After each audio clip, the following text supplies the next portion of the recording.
Okay, welcome to this video. So this is what we're going to do is we're going to cover the mechanics experiments in this video. So we're going to go through them one by one. I'll kind of explain the importance of each one and kind of roughly explain as best I can. Now obviously these are better done in the classroom, demoing it or physically doing it. But there are YouTube videos out there of these experiments, so I would advise you look them up just to kind of get a good view of them. Okay, so the first one here, guys, to measure the constant acceleration of a trolley using a ticker tape. Now you could use light gates as well. We have light gates in our school. In my previous school we didn't, so that's why it's done up this way. But it's pretty much the same process. Now, constant acceleration usually doesn't come up for higher level. Okay, so this is usually an ordinary level. Now it doesn't mean it won't come up for higher level. It's just that it generally doesn't. It usually comes up ordinary level, not higher level. So your diagram then is you basically just set it up as it is here. Okay, with your ticker tape, your trolley, your runway. Your runway is slanted, and what these are, guys, is these are the dots. Okay, so what you see from the ticker tape is as the car is getting faster, the dot comes out. Is it 1 dot, 40 dots a second, I think is what it usually is, or 50 dots a second. Okay, so it usually puts down every second 50 dots. So as you can see at the start, it's moving pretty slow, but then as you go further out, the gap is getting bigger, showing that the car is actually accelerating, you see. And then how you do the calculation is you would pick, say, the first 5 dots. So we'd say 1, 2, 3, 4, 5, and then you go near the end and you go 1, 2, 3, 4, 5, and you measure this distance here and this distance here. Okay, and speed is distance divided by time, you see. So therefore your time is going to be 1 dot every 40 dots a second, so, or 50 dots a second, whichever, depending on your ticker tape. In my previous school it was 40, I think in this school it's 50. Okay, so therefore it's going to be whatever size this is in centimeters, convert to meters, divided by this, and then this is going to be whatever size this is in centimeters or meters, divided by the same time, you see. So that's how that is done. The light gates is much easier. The light gates basically tells you the time, and you just go with that. It makes it much easier. Okay, so your diagram setup is shown. Dust the runway. The key comes up all the time are these 2 points here. Dust the runway and trolley wheels to remove any dirt, as this can cause the acceleration to vary. Raise one end on the block. This is done to adjust to ensure that the trolley will accelerate down the runway.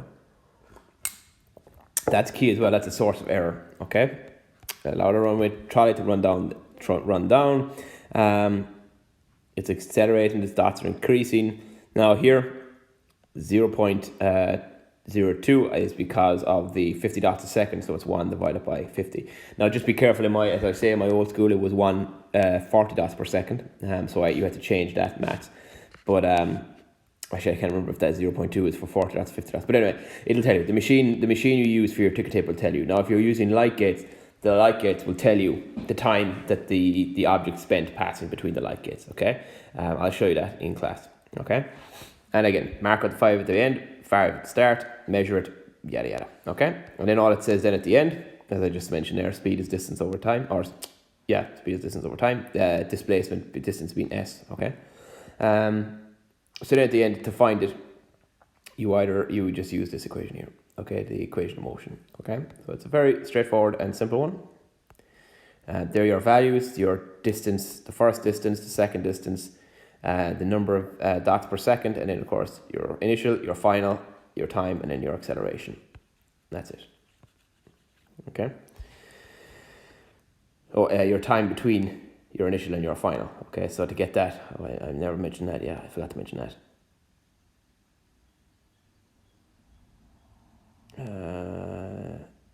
Oh no, sure, we're not doing that. We're using VAS. Yeah, that's it. Yeah, you don't need to get that. There is a way you can get it, guys, with the time, but it's more awkward. You're better off just doing distance between the 2 points. Okay. And then your thing here. Okay. Ignore the initial 5 or 6 dots in the tape. Ensure it has a rating or the timer is not exceeded, etc. Okay. Right, and make sure you know. So here, some of them are 100 per second, some of them are 40. So read that first. That tells you. Okay. Now the more serious stuff. This is the one that comes up for leaving cert. Measure the acceleration due to gravity using a free fall method. So that's your diagram there. Simple and basic, okay? Keep it simple, guys. Squares, rectangles. That's all. Your electromagnet. Make sure in your diagram you indicate this here, S, the distance, okay? And make sure as well that the distance is from the bottom of the, I missed it there.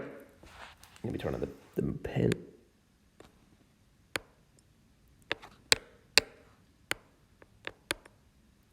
There we go. From the bottom of the ball to the base, okay, to the top of the trapdoor.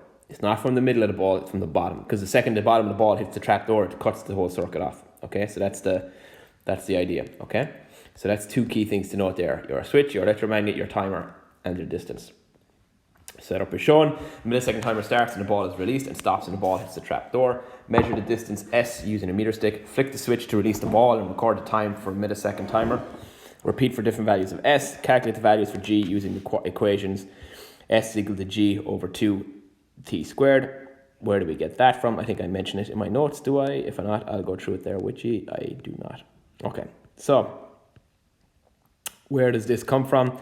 This comes from this equation here, guys. So where does this come from? This comes from the equation S equals ut plus a half at squared, you see? But our initial speed is 0. Okay, and the reason it's 0 is because obviously we're starting up here where we're not moving. So our initial speed is 0. And our acceleration is the acceleration due to gravity. Okay, so therefore S equals 0t plus a half g t squared, and then we could just clean that up. G over 2 t squared. That's all. That's where it comes from. Okay, that's it. And you find your average value. Okay. Now, of course, they always like to do the graph method, guys, and they're pushing this more and more and more in the leaving cert. So your graph method then. Graph is very straightforward. Draw a graph of distance S against t squared, and then use the slope. Now remember, it's t squared because it's a half at squared. Okay, so whatever your time is, square it. Okay, convert it to seconds, square it, and your distance convert to meters. Okay, now here you go. This gives you your average acceleration. Okay, and then you plot your graph. Okay, and draw the graph of S against t. Use the slope for G. G will be twice the slope. Okay, so why is that?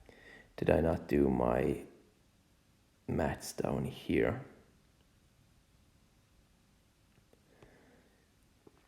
Okay, I'm missing bits of information there. Okay, so it might be on your notes. I think these are the old notes. Okay, so what's happening there, guys, is I'm trying to figure out now where did I put that? Okay. Anyway, so G will be twice the slope. That's because y over y2. All right, so what we're looking for here, I better do the maths. I'll just do the maths for you there, guys. So, right, so S equals G over 2t. So G is what we're looking for. Okay, G is what we're looking for. So G is equal to S over t. Therefore, G is equal to 2 S over t. You see? Therefore, what are we going to? So the slope is the y-axis over the x-axis. So therefore, our y-axis is going to be our displacement, and our, that should be squared, and our t squared is going to be our x-axis. Therefore, you get the slope, and you multiply it by 2. This is our slope. Does that make sense? Okay, so I'm pretty sure I wrote it down in the newer notes. I don't know, I must have uploaded the wrong ones, okay? So that's where we get that from, okay? So if you find it hard to remember what goes on the x and the y-axis, just remember the equation of motion. S equals ut plus a half at squared, okay? And then u is 0, so S is equal to a half gravity, acceleration due to gravity, t squared. Then do the maths. We're trying to find G. So therefore, G is equal to 2 times S over t squared. Our slope then is y over x, y2 minus y1 over x minus x1, so y-axis over x-axis. So therefore, the distance goes on the y-axis and the time squared goes on the x-axis. And there you go. That'll give you your straight line. And then you get your slope multiplied by 2. Okay? Now, I would advise drawing the graph for this one. Now, I think sometimes you can get away without drawing the graph. They just ask for it and you can do the maths method. But generally, they give more marks for the maths method. Or for the graph method. Okay? So I'd advise doing the graph method. Okay? There are your distances that you'll be taking. Remember, convert distance to meters. Here, that's a second squared.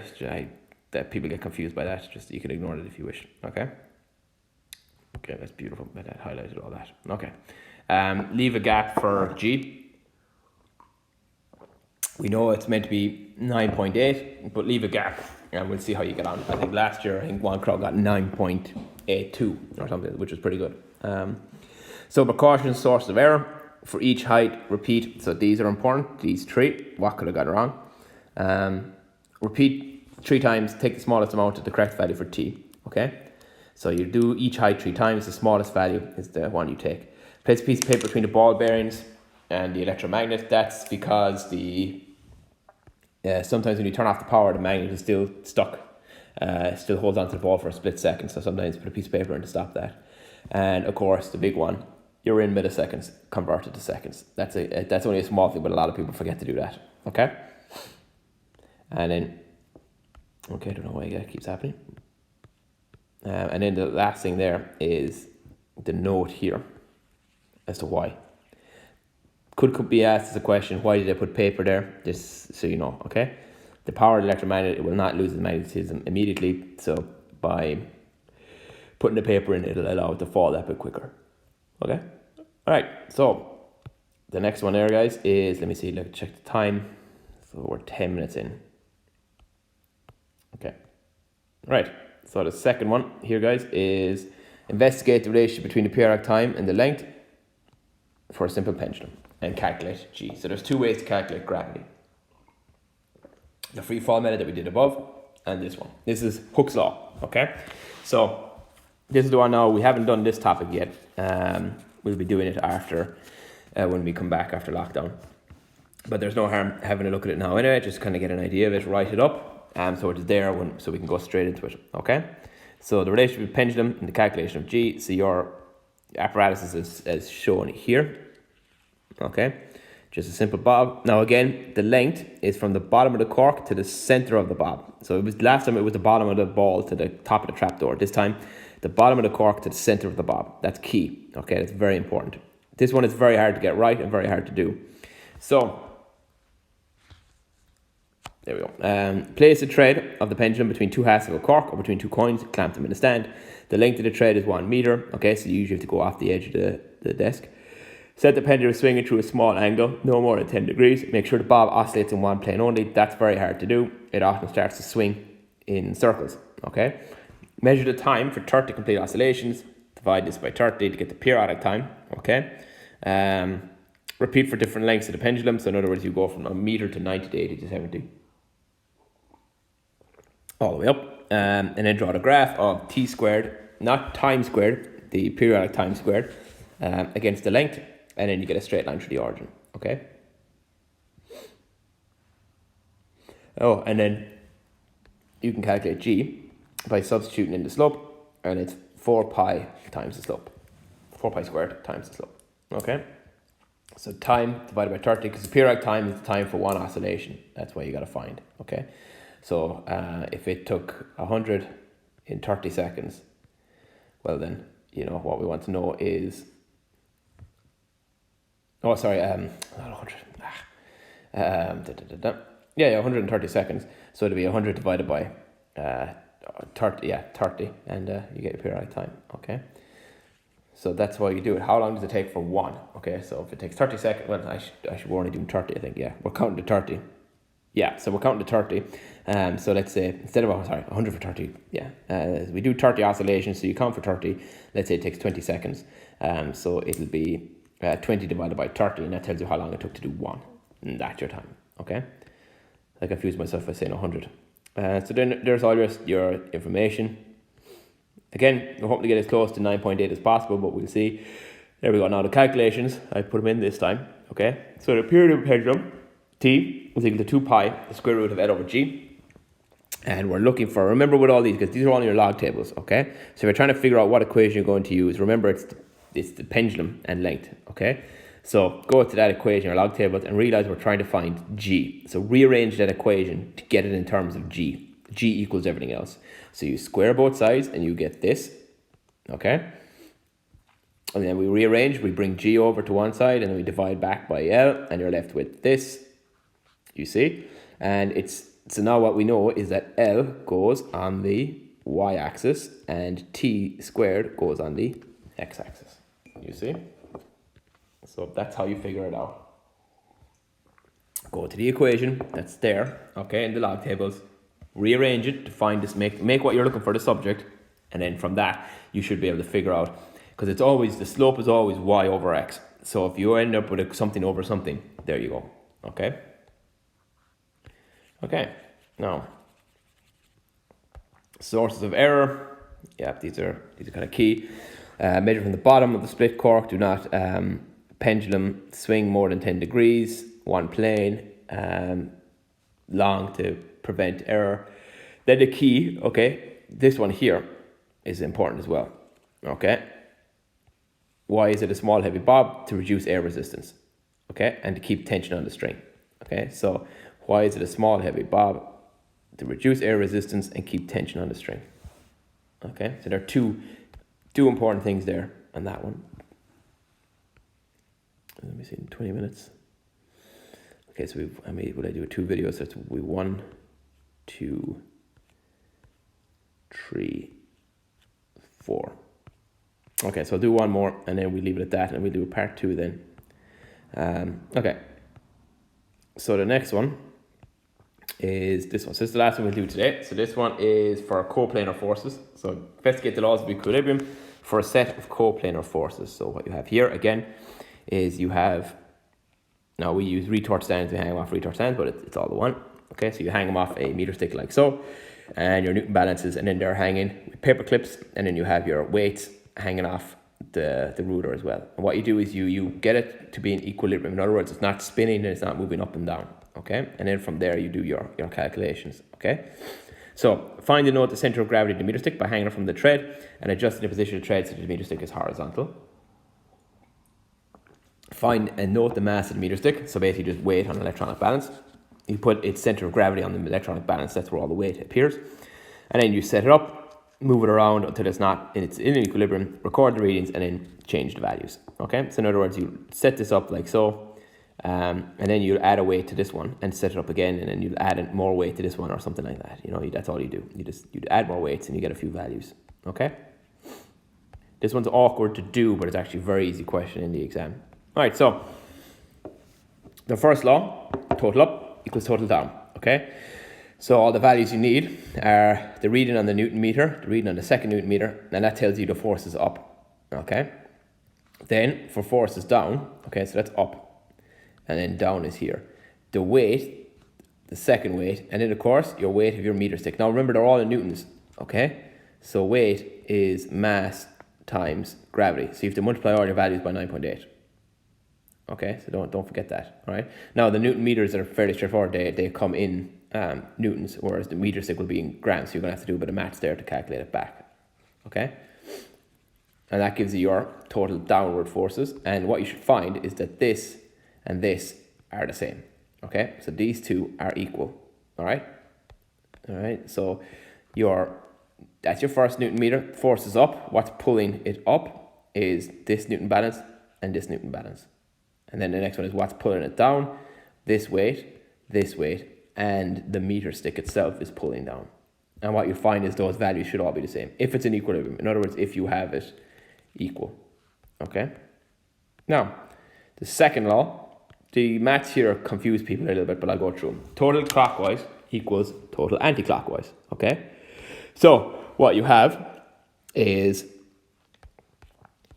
now for this, much easier if you go about the 0 mark on the ruler. Okay, so clockwise is everything pulling this way, and anti-clockwise is everything pulling this way. You see, so clockwise is, so that's clock,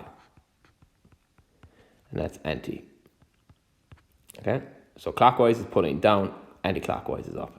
Okay, so here when we go clockwise, that is everything pulling it down. So always go about the 0 centimeter mark. It makes it much easier. Okay. So what's pulling down? Weight 1, weight 2, and the ruler. Okay. So that's what's happening here. Okay.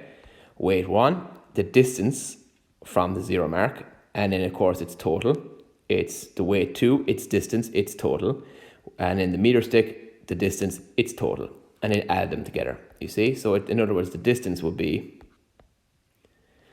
all right, so let's say, what's that in the ruler? So we assume that's 50, okay? So that's 50 centimeters, it's D, and we'll say this is 70 centimeters. So it's D, and this is probably 30 centimeters. That's distance, okay? So it's distance from the center point. You just read it off the ruler. Don't forget to convert it, of course, to meters, okay? And then clockwise is the force in the first Newton meter, its distance, the second, and add it together, okay? In other words, what's pulling it anti-clockwise is everything pulling it up this way. And again, that's our 0 mark. So that's the distance D1, and that's D2, that's F1, and that's F2. Okay? All right? So that's kind of it. That's generally what's happening there. Okay? Now, again, leave your conclusions, but they should be close, all right? So you won't get them, generally, the way these things work, you won't get them 100% exactly right. They might be out by 1 or 2 decimal places, but that's fine once you get them close enough, okay? Source of error: ensure that the Newton balances are vertical and the meter stick is horizontal when readings are taken. Use large weights, multiples of 1 Newton.